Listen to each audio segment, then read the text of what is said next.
I worked summers on a charter boat because my uncle needed a body who wouldn't complain. I thought the danger was hooks in fingers and sunburn. I learned the real danger is rope when it decides you're part of the rig. My uncle ran the boat like everything was a bill he could shove at someone else. If a pump died, he kicked it. If a cleat got loose, he swore and tied around it.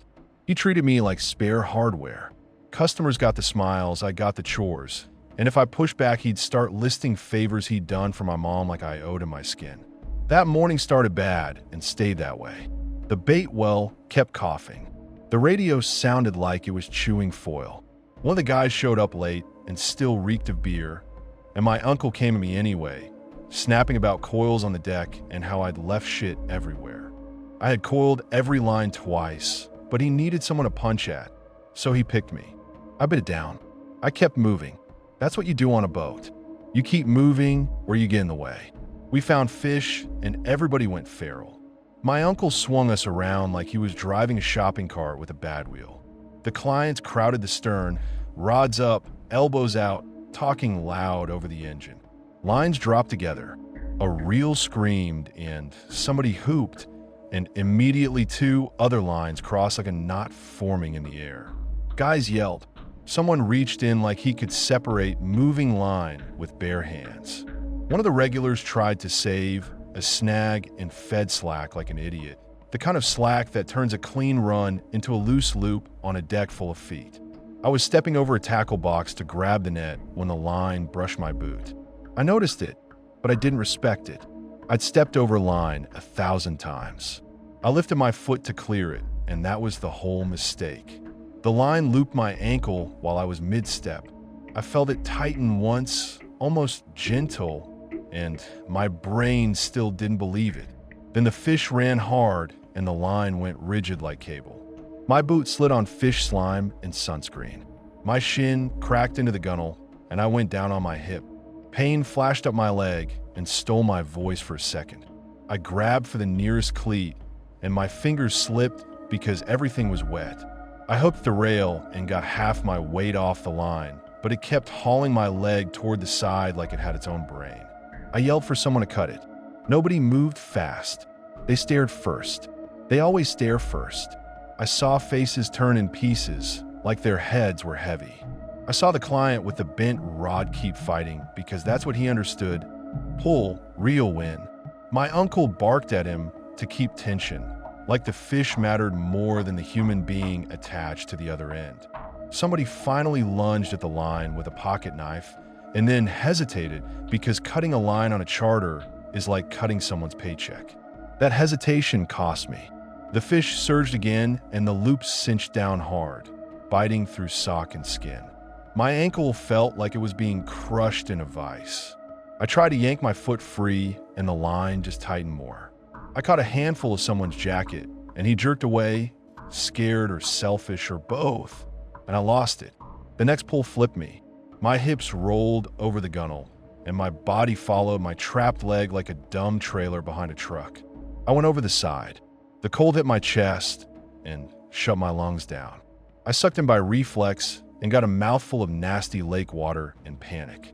The line dragged me along the hull, half under, half up, smacking my shoulder into the boat. My clothes soaked and pulled. My boot filled. My leg wouldn't kick right. That loop had turned my ankle into a hinge and locked it. I clawed at the hull and caught paint and algae and nothing solid. I tried to shout again, and it came out as choking. On deck, I heard a burst of shouting and the scrape of boots, but it felt far away, like my head had cotton stuffed in it. For a stupid second, I thought, this is how it happens. This is the whole ending, and it made me angry more than scared. Someone leaned over and grabbed my collar. The fabric stretched and my throat burned from the pressure. I slapped at the line with my free hand and my fingers brushed it and I yanked back because it was hot from friction, like touching a moving saw. I yelled again to cut it and that finally shook them out of the freeze. A guy leaned over with a knife and started sawing. The blade slipped and nicked my calf, a sharp sting on top of everything, and I almost punched him, but he kept going. My uncle kept yelling about the lure, the fucking lure, as if it was a family heirloom. He yelled not to cut Too close because he didn't want to lose the whole rig. I remember hearing that and realizing he would bargain with my leg if he could. The knife caught. The rope snapped. My leg dropped, and I sank anyway because my body was heavy and my ankle didn't work. My head went under and the sound died. I opened my eyes and saw green-brown murk and bubbles in my own hand reaching for nothing. Then the collar jerked and I came up gagging. They hauled me in by my shirt like I was a bad catch. My ribs banged the gunnel. My stomach flipped. I spilled water and spit and blood onto the deck and couldn't stop coughing. I lay there shaking, trying to get air to stick in my lungs. My ankle looked wrong, not just swollen, wrong like the foot belonged to somebody else. A deep groove cut around it where the line had bitten down, already turning purple. The guy with the knife kept muttering sorry and staring at the blood on his blade. One of the clients stood frozen with his rod still in his hands like he didn't know what to do with it now. My uncle didn't kneel. He didn't check my pulse. He didn't even ask if I could feel my toes. He ranted about the fish getting away and the rig being ruined and how the day was going to shit. Somebody wrapped a towel around my ankle and it soaked through fast. I watched it turn dark and sticky and I felt embarrassed, like I'd spilled something, which is a stupid feeling to have while you're hurt. I tried to stand because my uncle kept telling me to get out of the way, and my leg folded and I slammed back down. The deck slapped my shoulder and I tasted rusty blood. A client started shouting that we needed to call 911, and my uncle shot back that we were 5 minutes from the marina and he wasn't paying for an ambulance. Another guy told him to shut the fuck up and steer. My uncle kept arguing while he started the motor, like his mouth couldn't stop even when his hands finally did the right thing. He docked too hot, banged the fender, and still managed to blame the wind. Back at the marina, they half carried me up the ramp. My wet shirt clung to my skin. My leg dragged. I kept tasting lake water every time I swallowed.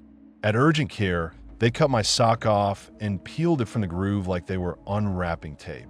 The nurse's face pinched before she fixed it. They shot my ankle with something and it still hurt. They yanked it back into place with a pull that made me bite my own sleeve. The doctor talked about ligaments like he was talking about weather. I stared at the ceiling tiles and tried not to pass out. My uncle picked me up afterward and spent the whole ride complaining about gas and lost time. He kept replaying the moment like it was my fault for stepping where lines were, like the deck wasn't a minefield he'd filled with tackle and slack. That night, my leg twitched in my sleep. I woke up coughing, sure I still had water in my throat. I couldn't stop seeing the loop tightening, couldn't stop hearing that split second of silence when I went under. A week later, he texted me to come back because he needed hands. I showed up on crutches and he laughed like it was a joke.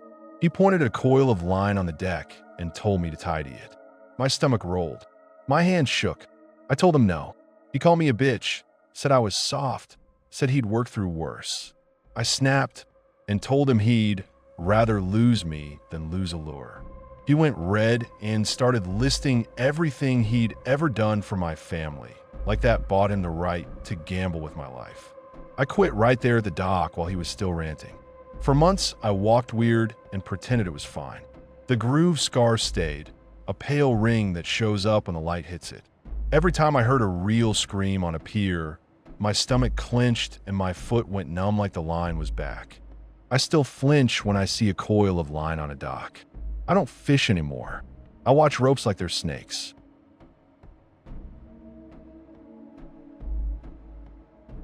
I'm the guy who checks spillways and cleans trash out of the intake screens for the county. People think it's a peaceful job. It's not. Water keeps souvenirs. That morning, the plant operator called me and said the screen was hammering again and flow was dropping. He sounded pissed, like I'd personally clogged the damn thing. My supervisor piled on, told me to get out there and stop the alarms before the director noticed. No, be careful. Just pressure, like usual. I drove to the reservoir with a grappling hook, a coil of rope, and a bad mood. Cold air, wet metal, that constant roar from the spillway that never lets your brain rest. The intake screen sat half under, flexing with the pull, and every few seconds something thumped it from below. not driftwood on a great thump. A deeper hit, like a weight on a chain. I tied off, leaned over, and started snagging the bottom with a grappling hook because something kept hitting the screen and backing up the flow. First pull felt like a log. Second pull felt like it fought back. The rope went tight, then jerked sideways. My boot slid. I wrapped once around the rail and hauled slow so I wouldn't lose the hook. The line came up heavy, dragging, and the smell hit before the surface broke. Sweet rot, mud, old laundry. A duffel bag rolled up out of the dark like a bloated animal. The zipper had been wired shut. The strap was cut clean.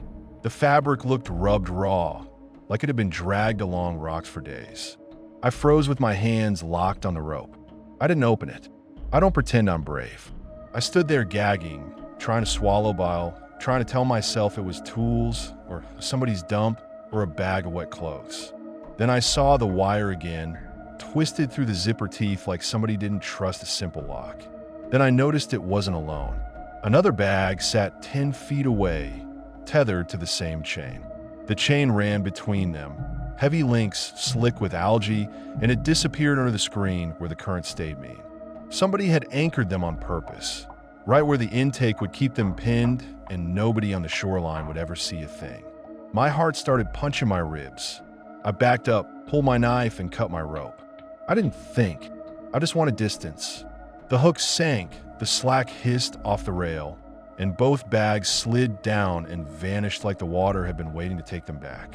The screen stopped hammering almost right away, like the system relaxed once its little secret settled again.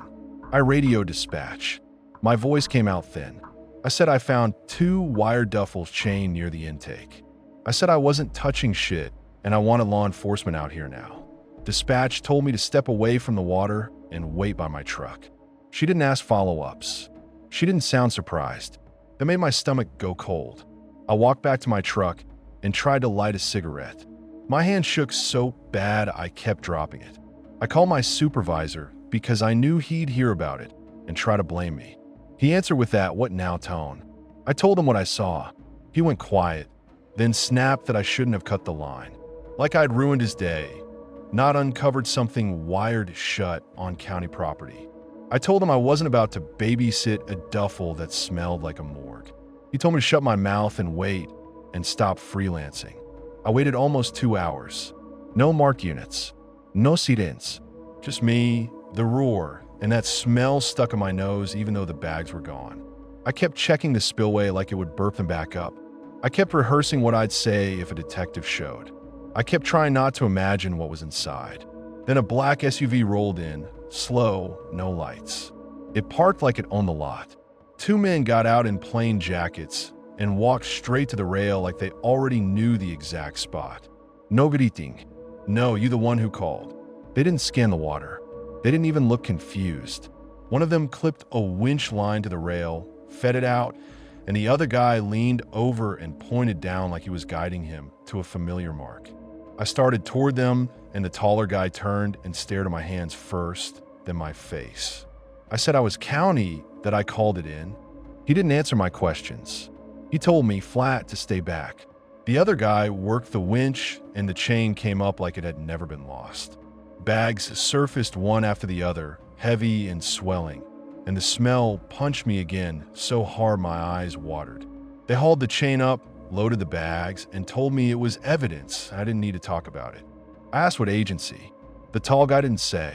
He shoved a clipboard at me, like we were closing out a work order. I told him I wanted a report number. He gave me a look like I was slow.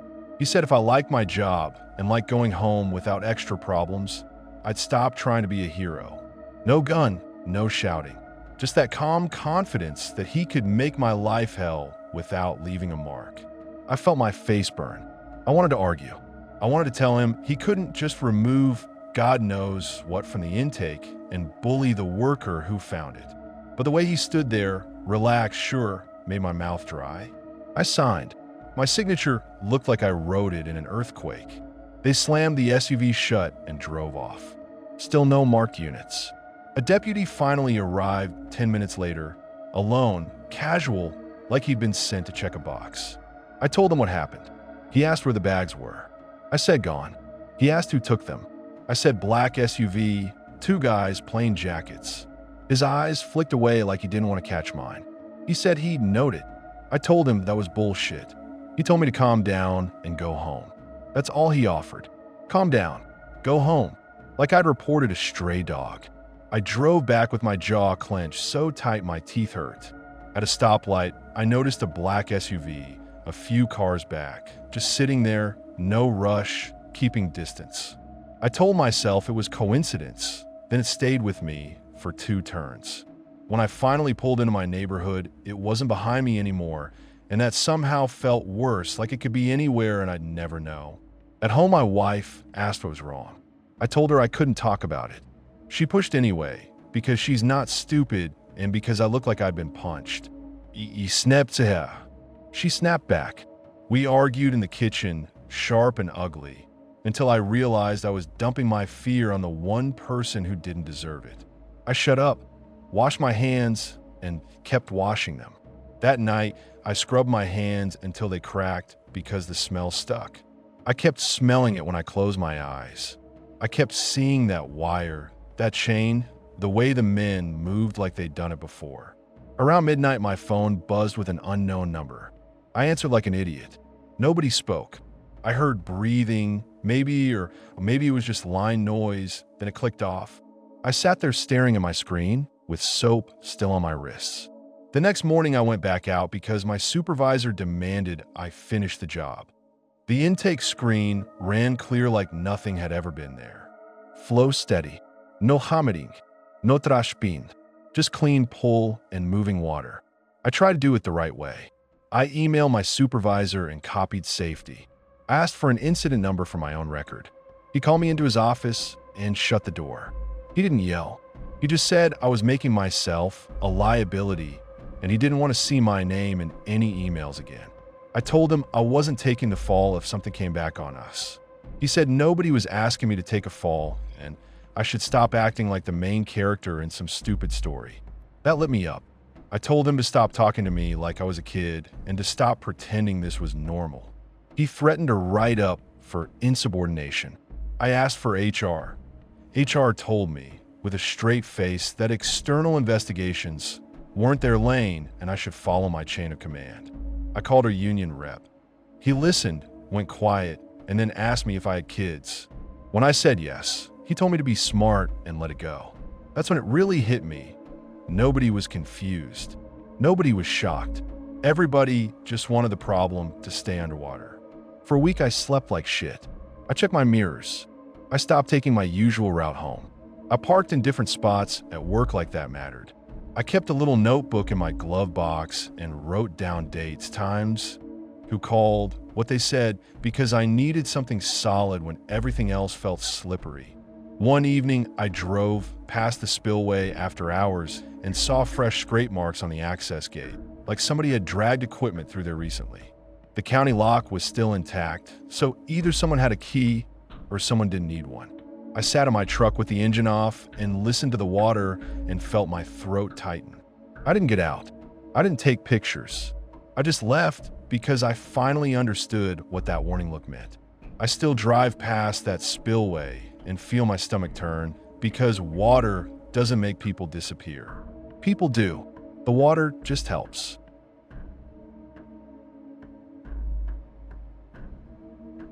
I took my kid brother out at midnight because he begged and I wanted one clean night where he didn't look scared of the house. We launched the John boat, killed the motor, and let the lake go quiet around us.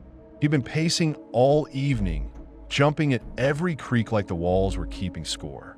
I told him no at first. He called me a liar and a coward in the same breath, like if he said it ugly enough I'd cave. I told him to watch his mouth. He told me to stop acting like his dad. We were already fighting in the driveway, whisper yelling so Mom wouldn't hear, and I hated myself for still backing down. The drive to the lake took 10 minutes. He sat twisted in the passenger seat, watching the back window more than the road. I told him to sit forward. He said he heard footsteps by the shed earlier, like somebody circling. I told him it was a raccoon. He said I never listen. I said I listen plenty. I just don't want to live inside his panic. They made him go quiet in that stubborn, wounded way. At the ramp, my boots slid on algae and wet concrete. I shoved the boat off the trailer and it scraped loud. He flicked his headlamp on and swept the lot like he expected someone to be standing behind our truck. I grabbed his wrist and shoved his arm down. He jerked away and snapped that I couldn't control everything. I snapped back that I didn't want control. I wanted him to stop doing dumb shit that got us noticed. We pushed off, climbed in, and I started the motor long enough to clear the weeds. Then I killed it and let us drift. Our light made a weak circle. Outside it was black. The lake didn't feel calm. It felt blank, like it didn't care if you floated or sank. I cast once, reeled, cast again. My brother sat stiff with his hands in his lap, trying to look relaxed and failing. He kept glancing back at the tree like the woods were going to lean in and whisper his name. I told him to knock it off. He said he could breathe out here. I told him that was the whole point, so stop acting like the water was going to grab him. He kept tugging at his life vest straps like they were choking him. I told him to leave it on tight.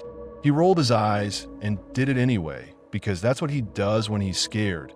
He gets stubborn about something small. He shot back that I was being a dick. I told him, yeah, maybe, but at least I showed up. A light appeared far off. Then it got closer. Then it stopped at the edge of our little circle of flashlight and headlamp glow. At first, I tried to be normal about it. Late fisherman, somebody cutting across. Then I heard the engine, low and steady, not coming fast, just coming. The beam kept sweeping past us, then snapping back, like the driver couldn't help checking. No running lights, no shout, no radio chatter, just that motor and that spotlight. My brother whispered that they were looking for us. I told him to keep his hands down and stay seated. He lifted an arm like he was going to wave. I smacked his wrist down and he cursed, offended. I told him I didn't like it. He said I didn't like anything. I told him to shut the fuck up and listen. The spotlight held on us, slid off, then snapped back again. The other boat didn't anchor. It idled. No laughter carried over the water. The only thing I heard besides our breathing was that engine rumble and the quiet slap against aluminum. My stomach did this slow drop like I'd missed a step. I started the motor and tried to ease away. The other boat followed. Not fast, patient. I am toward the ramp without making it obvious. My brother watched the beam, jaw tight. He said we should gun it. I told him we were in a tin can, and if I did something stupid, we'd flip. He called me scared. I told him he could call me whatever he wanted when he was safe on land. That shut him up for about 3 seconds. They slid up behind us, and the wake hit our stern. Water slapped over the transom and soaked my shoes. The boat rocked, and my brother grabbed the side and swore, voice small. I told him to stay low. He snapped that I was treating him like a baby. I snapped back that he was acting like one. He said I only brought him out to prove something. I said I brought him out because he begged and because I was sick of watching him shake in his own bedroom. He told me I didn't know what it was like to be stuck in a place that made your skin crawl. I told him I knew exactly what it was like, and he didn't get to talk to me like I hadn't been holding the whole damn family up on my fingernails. I turned hard and headed for the ramp. They matched every turn. Every time I tried to cut a weird angle like I forgot something, they curved with me. Every time I slowed to let them pass, they slowed too. They stayed just far enough that it looked like coincidence if someone asked, but close enough to drop their wake into us whenever they felt like it. The second wake came bigger. Our bow dipped and slapped back up. The tackle box skidded, popped open, and hooks clinked across the floor like teeth. My brother lunged for it. I barked at him to leave it. He yelled that his phone was in there. I told him I didn't give a shit about his phone. He yelled that of course I didn't. He leaned too far without thinking, and I grabbed his hoodie and shoved him back onto the bench. He shoved my hand off. I shoved back harder. The boat wobbled, and for a second I saw it. How easy it would be for him to go over. How fast he'd disappear in the dark. How stupid I'd sound trying to explain it later. At the last stretch, I could see the ramp lights through the trees and the dull glow of the lot. I thought, just keep it together for 30 seconds. That's when they gunned it and threw a bigger wake. It rolled under us like a punch. Our bow dipped. A tackle tray floated up and bumped my ankle. My brother slipped and went to one knee, his headlamp snapping a wild beam across my hands, then the water, then the empty sky. He started to tip toward the side. I grabbed his hoodie and hauled him back before he could go over.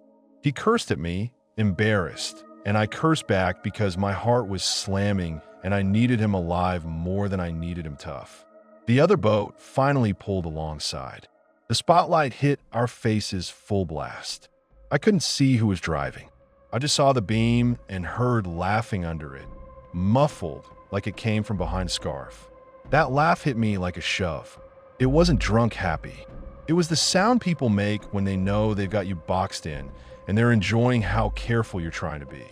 My brother started shaking and tried to hide it by clenching his hands. I wanted to stare straight into their boat and get faces, plates, anything, but the light washed everything out. I caught silhouettes, shoulders, heads turning toward us like they were studying us. No words, no warning, just that beam and that laugh. I didn't shout. I didn't threaten.